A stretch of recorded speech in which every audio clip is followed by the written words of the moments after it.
Lynleigh, Greig and Joan Reid. So Lynleigh grew up in the bush in Zimbabwe, where it was fairly common to find a black mamba slithering in through the back door or a vervet monkey sitting on top of a pile of laundry.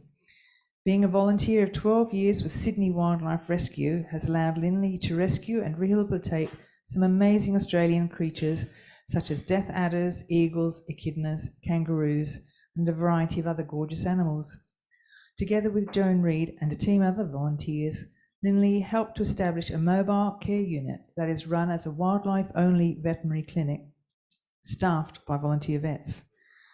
It is also deployed to areas affected by natural disasters such as bushfires, flood, and heat stress events. The mobile care unit spent 3 months in various firegrounds during the 2020 Black Summer bushfires, treating fire-affected wildlife. As Lynleigh is trained to tranquilise injured animals, she formed part of the search and rescue teams on the south coast, in the Blue Mountains, and in the snowy Monaro region. Lynleigh was awarded an Order of Australia Medal, OAM, last year for services to wildlife and conservation. Lynleigh has also won a couple of interesting awards, one from the police department for assisting them with snake identification and reptile wrangling, one from the Council on Australia Day for helping local communities to resolve critter casualties, and one from Minister Rob Stokes titled Pittwater Woman of the Year. Joan Reid, Joan does not have time for any more crazy ideas. Leaving school in 1974, she has worked with animals ever since, finally getting her dream job at Taronga Zoo in the early 1980s, where she worked for 25 years. After leaving Taronga for family reasons and working part-time in a wonderful vet clinic, Joan missed the wildlife aspect of her life and joined Sydney Wildlife Rescue in 2007. Joan could not get looking after wildlife out of her system and continued to hand raise and look after numerous species. Not happy with macropods being raised to release in a small backyard, she decided to build a Sydney Wildlife Rescue rehabilitation facility at the old Waratah Park site, where there was much more space. Thanks to the MLALC, who allowed this to happen on their land, there is now a great facility for pre-release wildlife where many species build up muscle strength and dehumanize. The next crazy endeavour was to co-create a free vet service for wildlife and their carers, the Mobile Care Unit for Sick and Injured Wildlife, the focus of her conference presentation. Joan was awarded an Order of Australia Medal, OAM, for service to conservation and the environment in January 2022. Welcome here.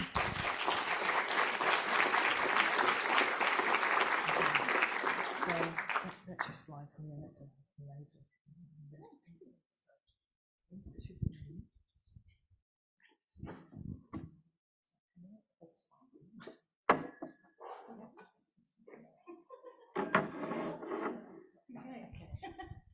So I think it's important to point out at this particular juncture that this is the first snake slide that you've probably seen all day. So if anyone else has snake slides they'd like to show, please do.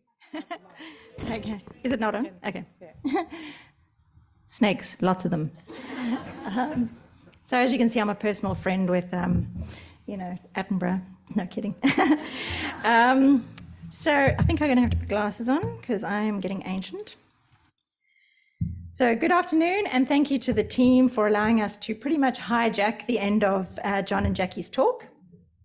Joan and I would like to preface our presentation with a blanket apology because we are neither slick nor sophisticated when it comes to tech stuff.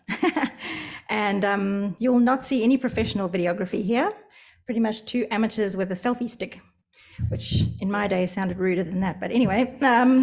But we are better carers than we are presenters, we hope. So we'll get right into it with a quick intro video to our mobile care unit.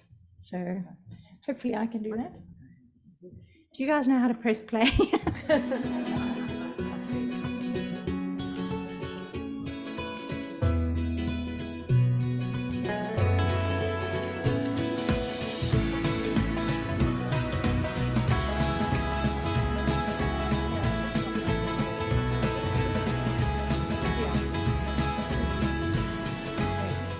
Hi, I'm Joan. And I'm Lynleigh. and we're the co-founders of the Mobile Care Unit, which is this.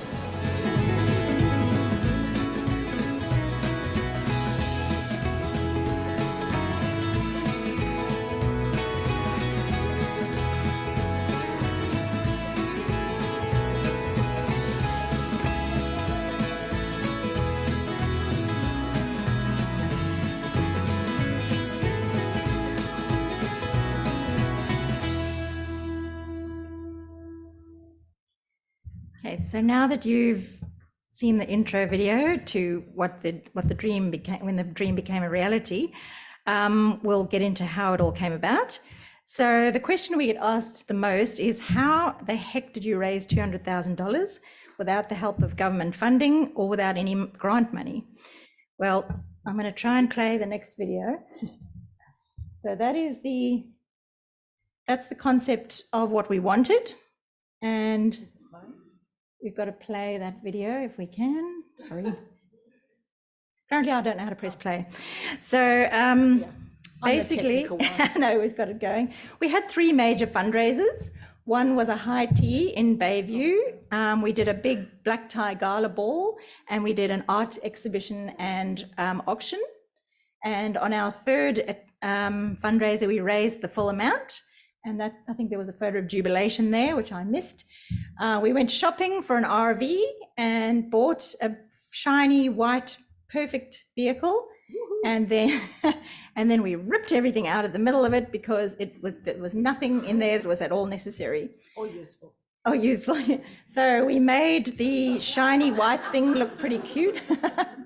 And that's the team that helped us install a whole lot of stuff in there. Took the bed out, took the toilet out, took the oven out, took everything that wasn't useful. And that was the team that was helping us put the cages in, and then we put them in the cages because we didn't want to pay them. We basically put everything together in 3 days because we had to be deployed to the fires. So it was a stressful time, and we had people swarming all over the vehicle and basically installing the examination table, the hot boxes, and all the medical supplies. That's us showing off before it actually became full of stuff and dirty. So you can see a couple of the patients now. Our vets were amazing. Like we had a team of people. Oh, sorry. It's hard with this too. Yeah. So, is it on? Yeah. Sorry, didn't know. It was really amazing because we had the van, luckily, but we hadn't preparation. We hadn't got it all ready because, well, we just hadn't had time or the money, and we had the things like the table and everything. So in 3 days, we had everything put in and supplies from everybody. So the members of Sydney Wildlife and one of our vets had to go around and get all the drugs and that. And everybody just worked like all hours, day and night, to get it ready to go down to the fires. So it was just amazing, the support we had. This may be distressing to some people. It's the fires, so look away if you need to.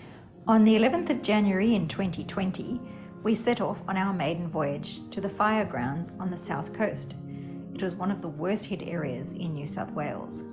We were very anxious to help one of our sister organisations, Wildlife Rescue South Coast.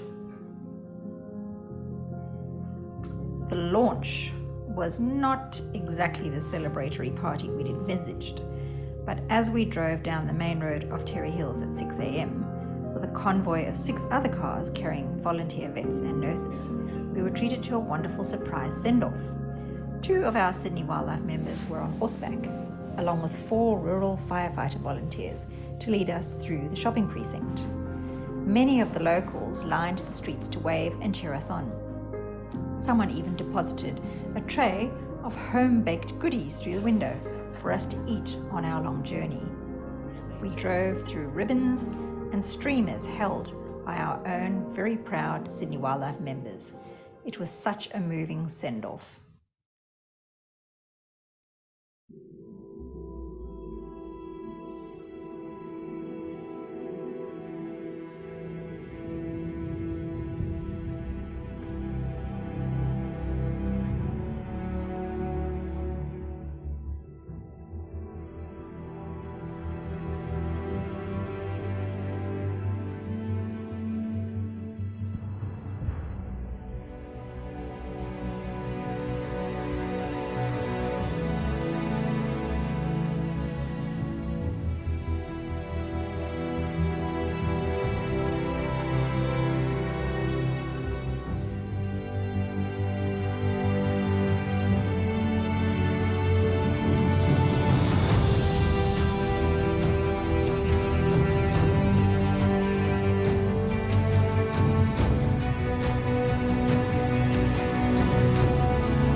can actually see some of the amazing organisations that joined us.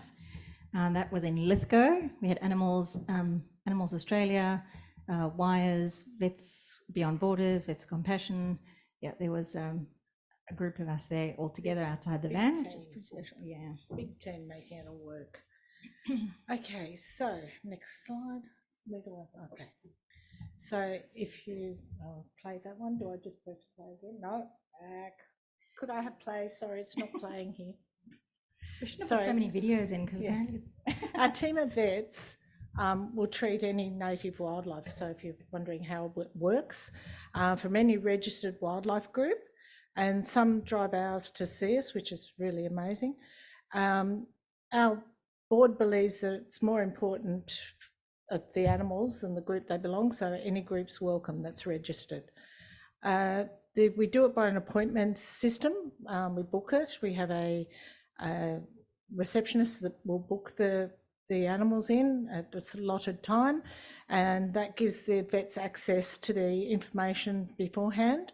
And this information is sent on to the vets the day before so they can read what the history of the animal is and give us information of any special requirements they may need for that day. We have seen up to 17 vets, or 17 patients, sorry, 17 patients in one day, and that's 2 vets working. And if we have time at the end of the day, we will do necropsies, because we feel it's important to see why animals have died, if there's anything that's disease or that anything we can learn from and, do a better job. We also have a lot of help from the Australian Registry of Wildlife, which is just amazing. They've been so supportive and it's just been brilliant. Yeah. Okay, so this is a super exciting slide. This one pretty much is a list of everything that's in the van. We have numbers on each cupboard in the van and a list of the contents within.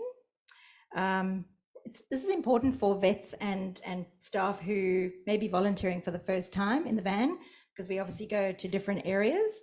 And so we also have a corresponding list that's in alphabetical order. So if they're looking for gauze, for example, they go to G for gauze, and it gives them the exact location of the cupboard and the number that it's to be found in. So that's helpful. It's also very useful for people with short-term memory loss like Joan. Yeah, I'm old. It's okay. Been around a long time, very old. So, so we have got other equipment now. That was when we first started up, so that was pretty cool. So now this slide, when we started up, our biggest concern was how could we get a vet to volunteer in our van, not get paid and work on wildlife. It's so hard. So we are very lucky. We now have 9 vets who volunteer with us, which blows me away. And on them, we also have our receptionist, Susan, who does all the bookings for us, Margaret, who's over there, who takes the photos. Now, on our computer system, our Salesforce computer system, we will put the photos of the animals' wounds or whatever in there, because it may not be the same vet that looks at them next time. So it's a very good resource for vets to see that they're getting better, or the wound's getting worse or whatever. So that all works. We have Anne, who's a mediadivert, but you'll hear more about that later from Lynleigh, and just our wonderful vets and carers that volunteer their time. So on this one, we also have a physio, a lady who comes and does physio on the animals. Thank you, Lynleigh. See, we are a team. She does physical rehab on the animals. She's using our laser with a monitor that has a few injuries to its back legs, just to help it out. We have a specialist, a vet who specialises in eyes. And the bottom one is our very own Michaela, who's a vet with us, and Emma's also a vet with us, but Michaela comes regularly and volunteers at the van, and she's also our animal welfare officer. So it's just fabulous to see her doing things like that. So, yeah, thank you. You got pointed at it. She's like my older sister. My much older sister. Okay, so we said we would talk to you.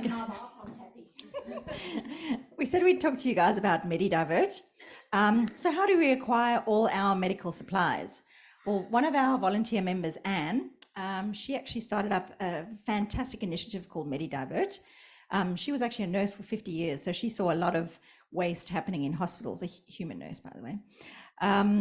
So basically what she does is she collects medical goods from hospitals, and she diverts all that away from landfill, and she delivers it to, she brings it to us at the van, and she will also take it to, well, not necessarily take, but she organizes for it to be taken to other organizations that do wonderful things for our wildlife, such as Byron Bay Wildlife Hospital and Southern Cross Wildlife Care, and any veterinary clinic who also helps out with wildlife. They are welcome to any of the medical supplies, and they're all fantastic, unused and sterile. So really good initiative and free. Yeah, super helpful.